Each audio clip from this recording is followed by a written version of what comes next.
Hi there, Steve from Steve M Outdoors here, and today's video is going to cover some things that pertain mostly to people who are about to get into reloading or are new into reloading, but there may be some stuff here for experienced reloaders to mull over as well. That is basically things to keep in mind when reloading. Now, this video, I'm going to say from the outset, is not technical in nature, for the most part at least. It's more stuff to think about in the broader sense of reloading, or in simple words, I think things to avoid when reloading. The first one is what I refer to as gadgetitis. A lot of us get into reloading for one or two reasons. Number one is to save money, and number two is to tailor ammunition for a specific rifle in order to increase accuracy. Now, when it comes to the money-saving aspect, you can either save money by loading ammunition for less than what factory ammunition would cost you, or you can shoot more for the same amount of money.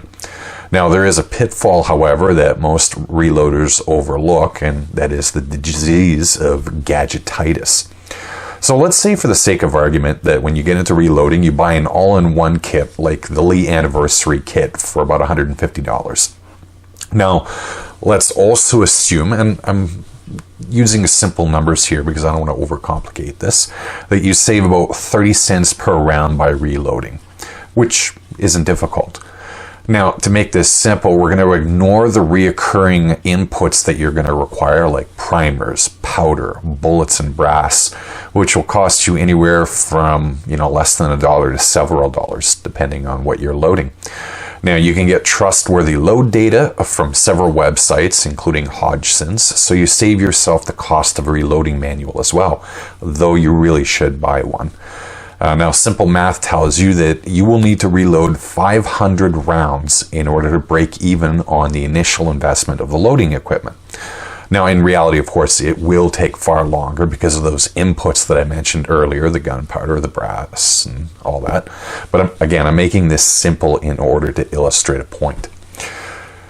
Now, let's say you're well on your way into reloading, but you're tired of using manual methods like a powder thrower, and you want to upgrade to something fancy like an electronic thrower. So you spend $150 to buy a decent thrower. You've now thrown your break-even point out another 500 rounds into the future. Now, you don't like trimming brass on your press like you would have to with the Lee press, so you spend $100 to buy a trimmer. Bam, that's another 333 rounds until you break even. Do you hate using hand tools to clean and ream primer pockets, camphor and deburr? Tack on another $100 and another 333 rounds to break even. So you went from 500 rounds to break even to now 1,666 rounds. And remember, again, that is not considering the costs of constant inputs, like $5 for 100 primers, depending on how much they cost where you live, $30 to $60 for powder, which typically produces about 200 to 500 rounds. Bullets, which run anywhere from $30 to $50 for a box of 100, and 50 and 100 pieces of brass, which, again, depending on where you live, could anywhere, and what you're reloading, could cost anywhere from $40 to $100 a bag. So even with those necessary inputs, you're realistically looking at several thousand rounds before you actually even break even. Now, if you're getting to reloading purely for accuracy or as a hobby and money isn't a consideration, then your break-even point probably isn't even a concern for you. But if your primary reason is to save money, just be aware that buying gadgets to make your life easier does make reloading more expensive. And even little costs, like a $5 hand tool or whatever, can add up surprisingly quick. So be aware of the money that you're spending. If you're curious about how much your per round cost is, you can actually find several calculators online, and I would suggest that you make use of them just to give you an idea as to how much this is actually costing you and how much you're actually hopefully saving. Next one up is ignoring the manual. If you spend enough time in the reloading forums or talking to old timers, you'll soon see a post or hear a comment that the loads in modern reloading rifles have been artificially limited, usually by lawyers, so that they can protect powder manufacturers or reloading manual authors from lawsuits. Now, there's probably some truth to that, but there is also the reality that powders can drift over time, and that is their potency. And there can be a difference between a powder's formula over decades, sometimes even from lot to lot manufactured within just a few months of each other.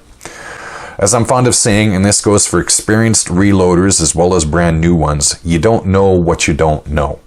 Until you learn the signs of overpressure, what your rifle is capable of, how temperature can affect powder performance, and a myriad of other factors, please stick to the data that is in the most recent reloading manuals. Take the minimum and maximum loads as gospel. The guy at your local gun store who tells you that you can safely exceed what the manual is telling you isn't the one whose face is next to the chamber as your gun goes off. Remember that.